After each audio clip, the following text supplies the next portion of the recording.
విదేశీ విరాళాల నియంత్రణ చట్ట సవరణ బిల్లు 2026పై వచ్చే వారం పార్లమెంటులో చర్చ జరగనుంది. నిబంధనలు ఉల్లంఘించి లైసెన్సు కోల్పోయిన లేదా లైసెన్సు సరెండర్ చేసిన ఎన్జీఓల ఆస్తులను స్వాధీనం చేసుకునేందుకు ప్రభుత్వం ఒక ప్రత్యేక అథారిటీని ఏర్పాటు చేయనుంది. దీనిపై క్రైస్తవ సంఘాలు ఆందోళన వ్యక్తం చేస్తున్నాయి. దశాబ్దాలుగా ఎన్జీఓలు కష్టపడి నిర్మించిన స్కూళ్లు, ఆసుపత్రులు, అనాథాశ్రమాలను ప్రభుత్వపరం చేయడం సరికాదని అంటున్నాయి. అసలు ఈ బిల్లులో ఏముందో ఈ కథనంలో చూద్దాం. విదేశీ నిధులతో నడిచే స్వచ్ఛంద సంస్థలపై నిఘాను మరింత పెంచేందుకు కేంద్ర ప్రభుత్వం విదేశీ విరాళాల నియంత్రణ చట్ట సవరణ బిల్లు 2026ను తీసుకొచ్చింది.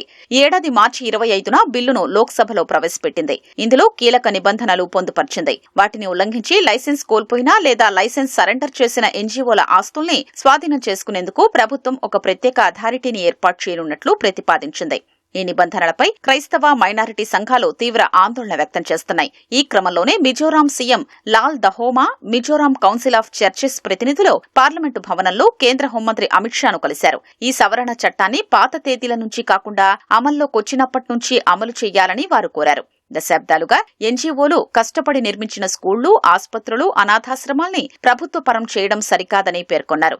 దీనిపై స్పందించిన అమిత్ షా చట్టాన్ని పాత తేదీల నుంచి అమలు చేయబోమని హామీ ఇచ్చారు. ఈ నెల 12న ఉభయ సభల్లో బిల్లుపై చర్చ చేపడతామని వెల్లడించారు. మరోవైపు డీఎంకే ఎంపీ పి విల్సన్ నేతృత్వంలోని మైనారిటీ జాయింట్ యాక్షన్ ఫోరం బృందం కూడా అమిత్ షాను కలిసి తమ ఆందోళనల్ని తెలియజేసింది. ప్రజలకు సేవలందిస్తున్న ఆసుపత్రులు, సంస్థలపై ఈ బిల్లు తీవ్ర ప్రభావం చూపుతుందని ఎంపీ విల్సన్ ఆందోళన వ్యక్తం చేశారు.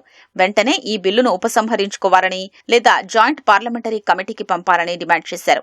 Catholic bishops conference of India కూడా ఇదే తరహా అభ్యంతరాల్ని వ్యక్తం చేస్తూ గత నెల 10న అమిత్ షాకు మెమొరాండం సమర్పించింది.